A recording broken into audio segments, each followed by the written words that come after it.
What avoidants secretly expect during no contact and why it surprises you. If you've ever gone no contact with an avoidant, you probably imagined one of two things. Either they would instantly miss you and come running back, or they would disappear so completely you'd start wondering if the entire relationship had been a hallucination sponsored by emotional unavailability. Reality is much more interesting because avoidants don't react to no contact the way most people expect. Their first response is often not panic, it's relief. And that relief can be deeply confusing if you don't understand the psychology behind it. You see, avoidants are highly sensitive to emotional pressure. Even when they care deeply, intimacy can trigger an internal alarm system. Connection feels good until it feels dangerous.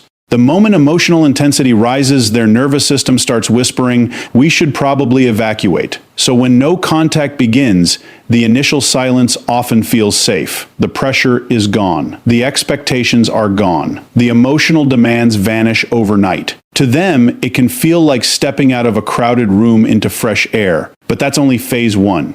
And phase one fools almost everyone, because while you may interpret their calm exterior as indifference, something much more complicated is unfolding underneath. Avoidants secretly expect you to come back, not because they're arrogant, because history has taught them that most people do. Most partners struggle with silence. Most people send the check-in text. Most people reach out just to see how you're doing. Most people crack under uncertainty. Avoidants know this pattern well. In fact, many unconsciously rely on it. They've learned that distance rarely lasts forever. So in the beginning, they often assume no contact is temporary. They expect your emotions to eventually override your strategy. And that's where the real psychology begins. Because every day you remain silent, their internal model starts breaking down. At first, they rationalize. They're just upset. They need space. They'll reach out eventually. But when days become weeks, something shifts. The person they thought they understood suddenly becomes unpredictable. And unpredictability captures attention. Human beings are neurologically wired to focus on incomplete patterns. An unanswered question consumes more mental energy than a solved one. You become the unfinished sentence in their mind, the unresolved story, the psychological itch they cannot scratch. And here's the part that surprises people most. Avoidants often think about you more during no contact than they did during the final stages of the relationship. Why? Because proximity allows avoidance. Distance removes it. When you're present, they can suppress discomfort by withdrawing emotionally. But when you're absent, there's nothing to withdraw from. Silence becomes a mirror, and mirrors can be brutal. Without your availability acting as emotional insurance, they begin confronting feelings they've successfully postponed: loss, regret, curiosity, and perhaps most unsettling of all, uncertainty. Avoidants are often highly skilled at managing distance when they're the ones creating it. But when you create the distance, the dynamic reverses. Now they're the ones outside. Now they're the ones without access. Now they're the ones wondering. Control has shifted, and control matters enormously to avoidant attachment. Not because they seek domination, but because control creates safety. When you maintain no contact, you remove their ability to regulate the connection on their terms. That can be profoundly destabilizing. They may check your social media, reread old conversations, ask mutual friends subtle questions disguised as casual curiosity. They're not always trying to reconnect. Often they're trying to restore certainty. They want to know whether they still matter, whether the bond still exists, whether the door remains unlocked. And here's where many people sabotage themselves. They mistake this internal process for immediate readiness. Just because an avoidant is thinking about you doesn't mean they've yet developed the capacity to reconnect in a healthy way. Missing someone and being prepared for intimacy are two very different skills. One is emotional, the other is developmental. No contact doesn't magically transform attachment styles. It simply exposes them. It reveals the coping mechanisms that were previously hidden by constant interaction. And it reveals something equally important in you. Can you tolerate uncertainty without abandoning yourself? Can you resist the urge to seek validation from someone who once withheld it? Can you choose self-respect over temporary relief? Because no contact isn't really about making someone miss you. That's a side effect. Its true purpose is reclamation, reclaiming your attention, reclaiming your nervous system, reclaiming your standards. Ironically, that is often what makes an avoidant notice you most, not your pursuit, not your explanations. Not your emotional essays that somehow turn into accidental TED talks, but your absence, your consistency, your refusal to negotiate with your own boundaries. That challenges their assumptions. It disrupts the old dance, and disruption creates awareness. Sometimes that awareness leads to growth. Sometimes it leads to reconnection. And sometimes it simply leads to clarity. All three outcomes are valuable. Because the real victory isn't whether they return. It's whether you remain whole regardless. Understand this. Avoidants are not emotionless. They are emotionally defended. Those are not the same thing. Their silence does not mean they feel nothing. It often means they feel too much and lack the tools to process it openly. No contact forces them into a confrontation they've spent years avoiding. The confrontation with themselves. That is why it can take time. That is why their reactions may appear delayed. And that is why your patience matters. Not patience for them, patience for yourself. Because healing isn't measured by whether they reach out. It's measured by whether their silence no longer controls your emotional weather. The moment that happens, you've already won. And if they do return, you'll meet them from strength, not scarcity. From discernment, not desperation. From choice, not longing. That's the position of power. Not manipulation. Power. The kind that comes from emotional sovereignty. And that's exactly what avoidants secretly do not expect. They expect pursuit. They expect reassurance. They expect the old script. What surprises them most is your transformation, not your silence, your growth. Avoidants often expect no contact to be temporary, not permanent. That expectation isn't arrogance, it's conditioning. It's pattern recognition built over years of relationships where distance eventually collapsed under emotional gravity. They've seen it happen before, maybe dozens of times. The argument happens, space is requested, emotions run high, and then inevitably the other person reaches out first. A text appears, a call comes in, a meme gets sent as a peace offering because apparently modern reconciliation is sponsored by social media and denial. This repetition teaches them something powerful. Separation is rarely final. It is usually just an intermission. Avoidantly attached people are experts at reading relational patterns. They may seem detached, but they pay close attention to behavior, especially behavior that confirms their internal model of relationships. And their internal model often says that people don't really leave. They protest, they threaten, they cry, they make dramatic declarations worthy of an award-winning performance, but eventually they return. So when no contact begins, the avoidance nervous system often doesn't register it as a true ending. It feels like a familiar cycle entering its predictable next phase. They assume you'll need closure. They assume your emotions will overpower your resolve. They assume silence is simply your way of making a point before normal programming resumes. This is why the early days of no contact can seem almost uneventful from their side. They may not panic. They may not immediately reach out. In fact, they may appear unusually calm, even relieved. The pressure has lifted. The emotional intensity has faded. The relationship has moved out of the danger zone, at least temporarily. But underneath that calm is an assumption. You'll be back. And that assumption matters because their entire emotional regulation system is often built around the expectation of eventual reconnection. It's a psychological safety net. They can tolerate distance because they don't fully believe it's permanent. They can remain composed because in their mind, the story isn't over. It's just paused. Then something unexpected happens. You don't return. Days stretch into weeks. Weeks begin forming into a reality they didn't anticipate. The usual script fails to unfold. The predictable pattern breaks, and the human brain hates broken patterns. Unfinished stories consume attention. Unanswered questions demand energy. Suddenly, your absence stops feeling temporary. It starts feeling real. This is when the avoidant often begins to experience the full weight of no contact. Not immediately, but gradually, quietly, like water finding cracks in stone. Their certainty begins to erode. They may wonder whether you've truly moved on, whether this time is different, whether the access they once took for granted has actually disappeared. And here's the irony. The more secure and consistent your silence becomes, the more emotionally activated they often feel. Not because they necessarily want immediate intimacy, but because permanence triggers a deeper fear, the fear of irreversible loss. Avoidants are often comfortable managing closeness from a distance. They're much less comfortable when that distance is no longer under their control. Your silence becomes evidence that the relationship now exists outside their influence. That can be profoundly unsettling. This is why genuine no contact is so powerful. It doesn't manipulate. It reveals. It exposes expectations, dependency patterns, and assumptions on both sides. For the avoidant, it forces a confrontation with uncertainty. For you, it tests whether your boundaries are real or merely temporary declarations.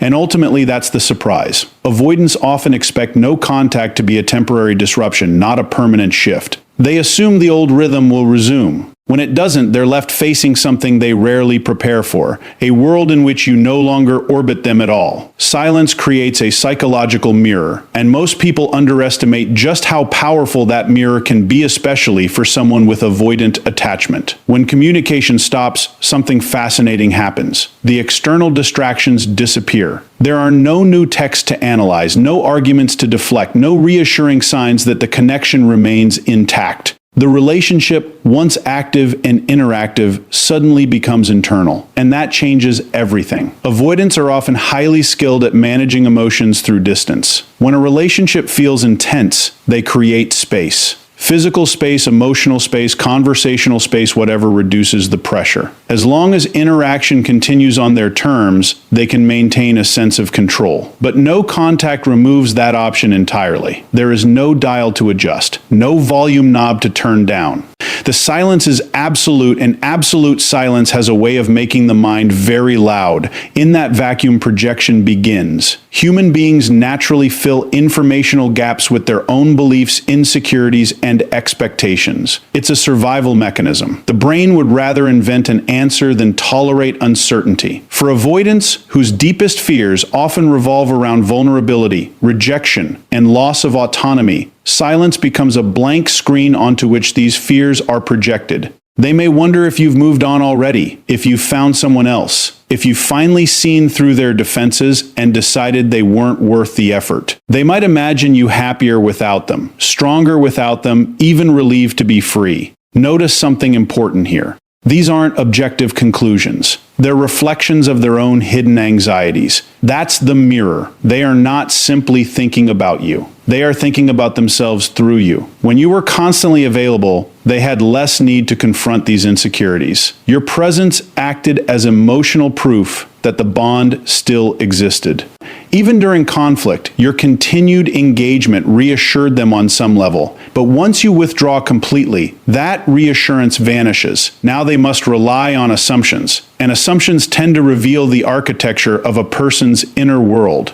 If they secretly fear abandonment, they may assume you've abandoned them. If they secretly fear being inadequate, they may believe you've realized they weren't enough. If they secretly fear intimacy, they may feel both relieved and unsettled by your absence at the same time. Humans are wonderfully complicated creatures. We can miss someone while simultaneously fearing their return. Emotional multitasking at its finest. This projection often explains why avoidants can seem inconsistent during no contact. One day they may feel confident you'll return. The next they may feel unexpectedly anxious. Their internal experience shifts because they're not responding to your actual behavior anymore. They're responding to their interpretation of your silence, and interpretation is deeply personal. The longer no contact continues, the less the avoidant is interacting with the real you, and the more they're interacting with the version of you created by their own mind. That version often carries all their unresolved fears, regrets, and unanswered questions. This is why silence can be more emotionally activating than confrontation. A direct argument provides concrete information. Silence provides possibility, and possibility can be both seductive and terrifying. For someone accustomed to maintaining emotional distance, this loss of certainty can feel profoundly destabilizing. They can no longer manage the narrative through selective engagement. They can't test your availability with a casual text or regulate intimacy by controlling the pace of interaction. They're left alone with their own interpretations. And that's where growth can happen. Not always, of course. Sometimes people simply double down on old defenses. But sometimes the mirror forces recognition. They begin to see patterns they previously ignored. They notice how much of their emotional life has been shaped by anticipation, control, and avoidance. Your silence doesn't create their fears. It reveals them. That's an important distinction. No contact isn't magic. It doesn't implant emotions where none existed. It simply removes the noise, allowing underlying dynamics to surface, like draining a pond and suddenly discovering what's been living at the bottom all along. And perhaps the most surprising part is this. While you may think you're disappearing from their world, you're often becoming more psychologically present than ever. Not because silence is manipulation, but because absence invites reflection. The mirror doesn't lie. It only reflects what was already there. They often assume you'll eventually break first. Not because they think you're weak, and not necessarily because they see themselves as stronger. It's because experience has trained them to expect it. Human beings are pattern detection machines, and avoidants are no exception. If previous relationships have taught them that distance usually ends when the other person reaches out, then that expectation becomes part of their operating system. Think about it. In many relationships, especially emotionally imbalanced ones, the more anxious partner typically struggles with silence far more than the avoidant. The anxious partner seeks resolution, reassurance, or at the very least, evidence that the connection still exists. The avoidant, meanwhile, often finds temporary comfort in space. It's like one person is freezing and running toward the fire while the other is overheating and sprinting toward the air conditioner. Not exactly synchronized swimming. Over time, avoidants learn that if they simply wait, the pattern usually repeats itself. A message arrives. A question is asked. A harmless excuse is invented. I accidentally liked your photo from 8 months ago has launched more reconciliations than most relationship experts would care to admit. This expectation becomes deeply ingrained. Silence to them is rarely seen as a final statement. It's often interpreted as a temporary emotional storm. And storms, after all, eventually pass. So when you initiate no contact, they may initially remain calm. They assume the clock is ticking, not toward permanent separation, but toward your eventual return. They may even measure your consistency against past experiences. A few days? Normal. A week? Impressive. 2 weeks? Now you've got their attention. Because every day you remain silent challenges an assumption they didn't realize they were carrying. That assumption isn't merely about you. It's about their broader understanding of relationships. They expect emotional gravity to pull you back in. They expect longing, uncertainty, or loneliness to eventually override your boundaries. After all, that's what has often happened before. And here's the uncomfortable truth. Sometimes they're right. Many people do break first, not because they lack discipline, but because uncertainty is emotionally expensive. The mind hates open loops. It wants closure. It wants clarity. It wants to know whether the other person is thinking about them, missing them, or currently thriving with suspiciously good lighting in their social media photos. Avoidants understand this, even if only intuitively. They know that silence can become unbearable for someone who seeks connection as a source of emotional regulation. So they wait, not always strategically, but often automatically. The fascinating part is what happens when you don't break. When the expected text never arrives, the familiar pattern begins to fracture.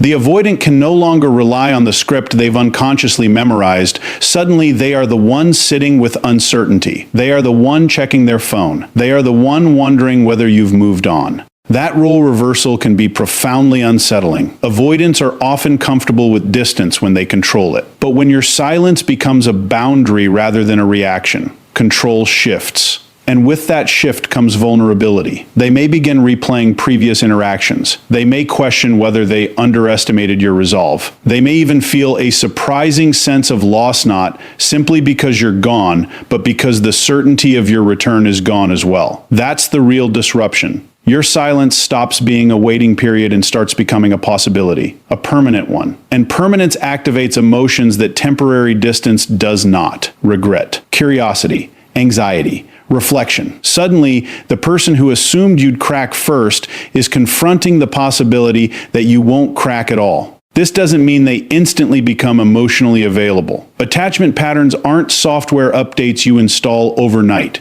but it does mean the dynamic has changed. Your consistency forces them to encounter something they may rarely experience, consequences that cannot be delayed by simply waiting. No contact, when done authentically, isn't a game of endurance. It's a declaration. It says, my peace is no longer negotiable, and that's what truly surprises them. Not the silence itself, but the fact that this time the silence belongs to someone who means it. No contact removes their sense of control, which can trigger unexpected emotional activation. That single shift explains far more than most people realize. Avoidants are often not afraid of connection itself. They are afraid of losing control inside connection. Intimacy, by its very nature, introduces uncertainty. Another person's feelings, expectations, and needs become variables they cannot fully manage. For someone wired to equate control with safety, that can feel like trying to juggle flaming swords during an earthquake. When an avoidant creates distance, they're regulating. They're restoring equilibrium. They decide when to text back, when to open up, when to pull away,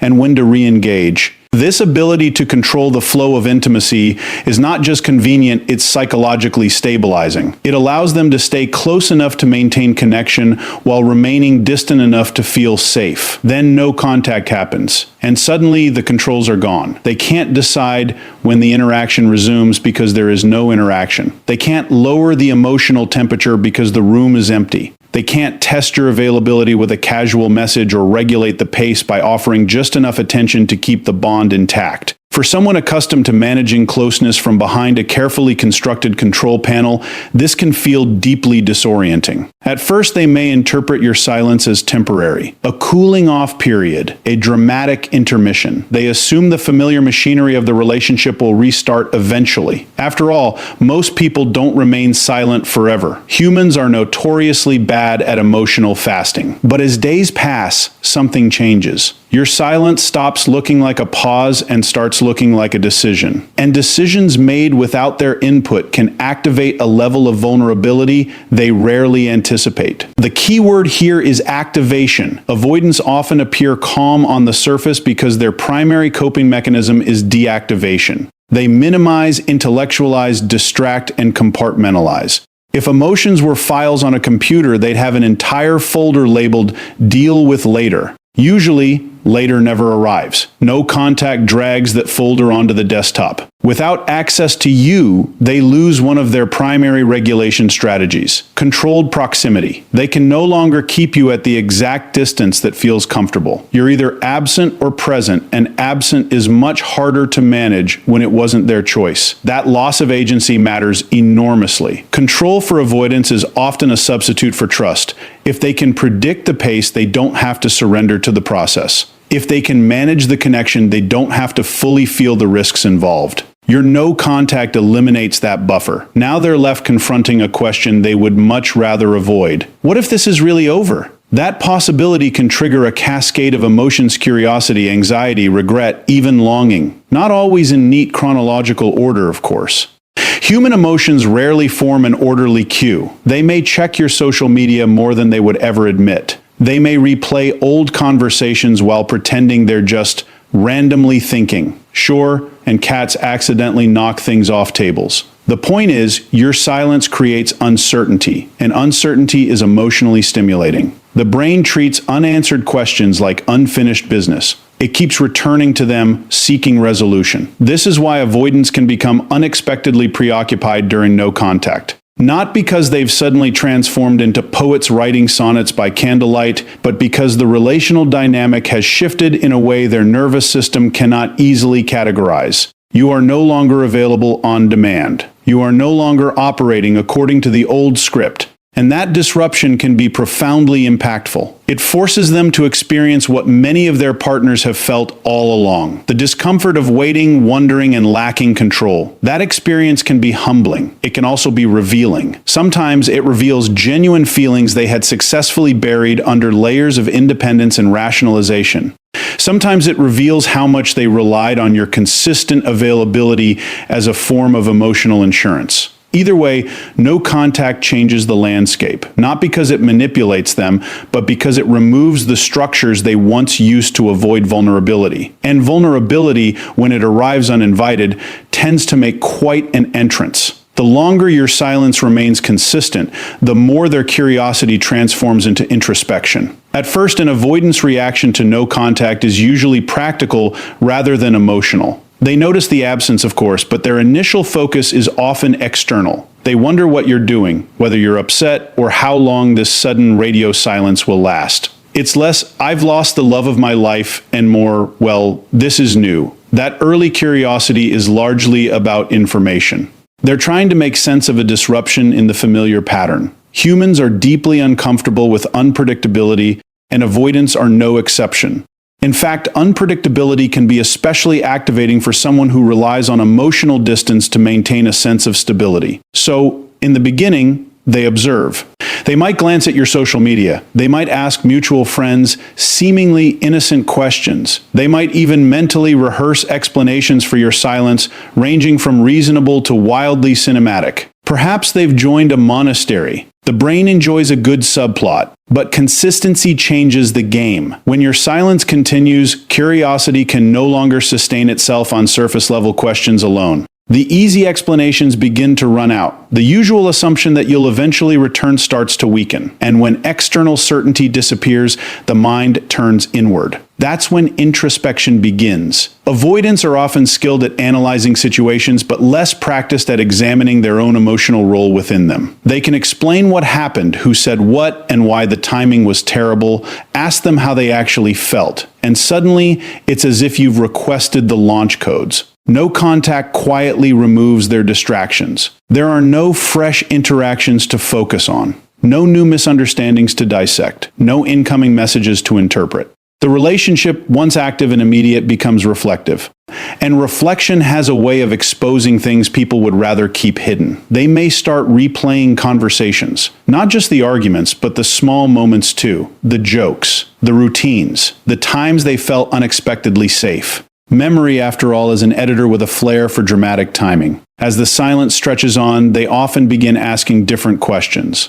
Not, why haven't they texted? But why did things unfold the way they did? Not, are they trying to make a point? But did I contribute more than I realized? That's a significant shift. Curiosity looks outward. Introspection looks inward. And inward is not always a comfortable place for someone who has spent years avoiding emotional exposure. This process can be unsettling because it challenges their usual coping mechanisms. They can no longer rely on immediate distance to reduce discomfort. The discomfort has already moved inside. It's sitting in the living room, eating snacks, and refusing to leave. For perhaps the first time in a while, they are left alone with their own patterns.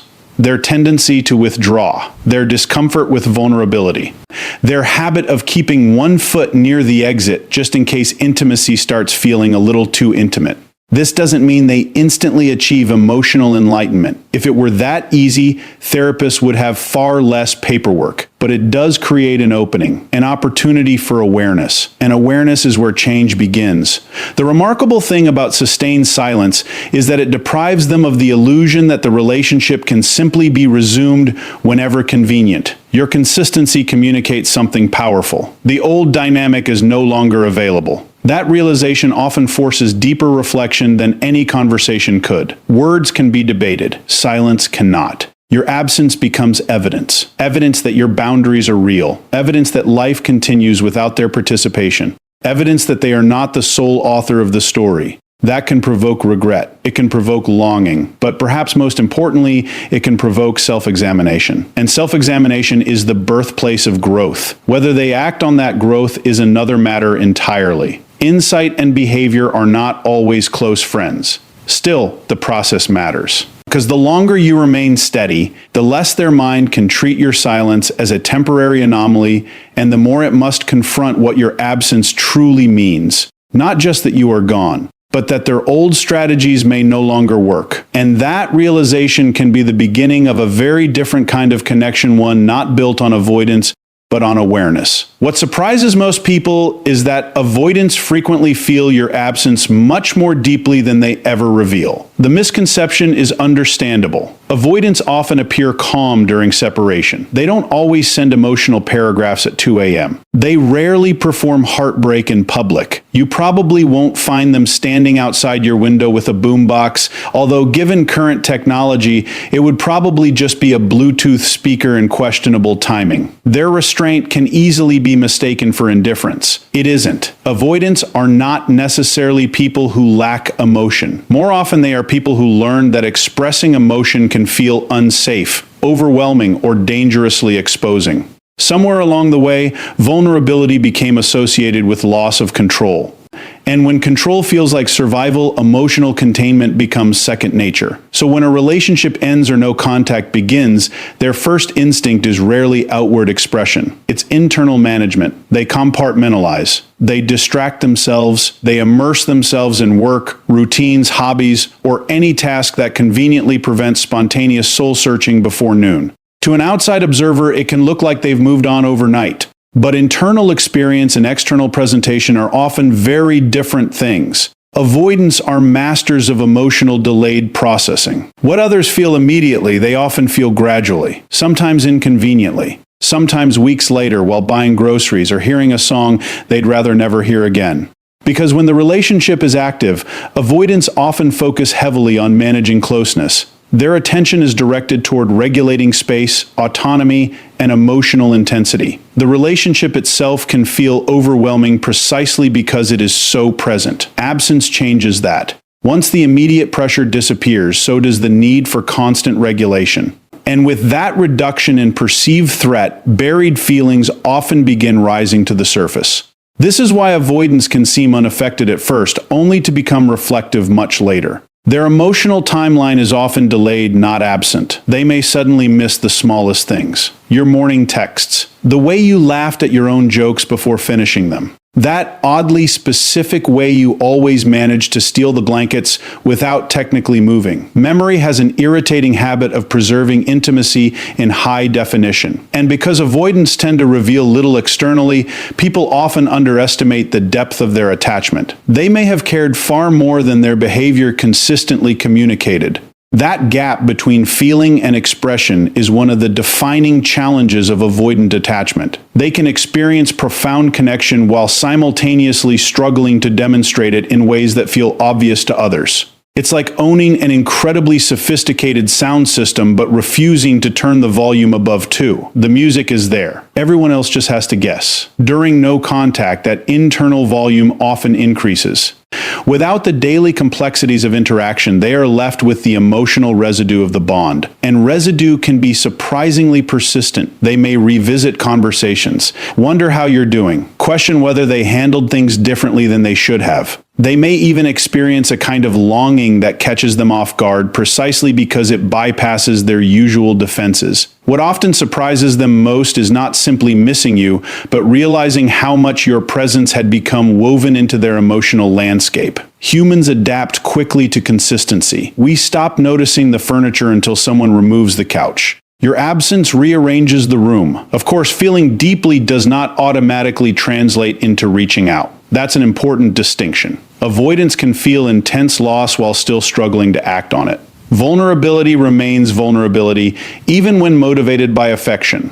They may fear rejection. They may worry about reopening wounds. They may hesitate because acknowledging their feelings would require confronting the very emotional exposure they've spent years avoiding. So the silence continues, not because nothing is happening, but because too much is happening. And that is often the great misunderstanding. People assume that visible emotion equals real emotion. It doesn't. Some people leak, others contain. Avoidants contain, sometimes brilliantly, sometimes tragically. Your absence can live inside them far longer than you realize, shaping thoughts they never speak and questions they never ask. This doesn't mean every avoidant is secretly composing love letters in their head. Some are simply processing, wrestling with patterns, or confronting the consequences of distance. But the emotional impact is often real, much more real than their silence suggests, because the deepest waters rarely announce their depth from the surface.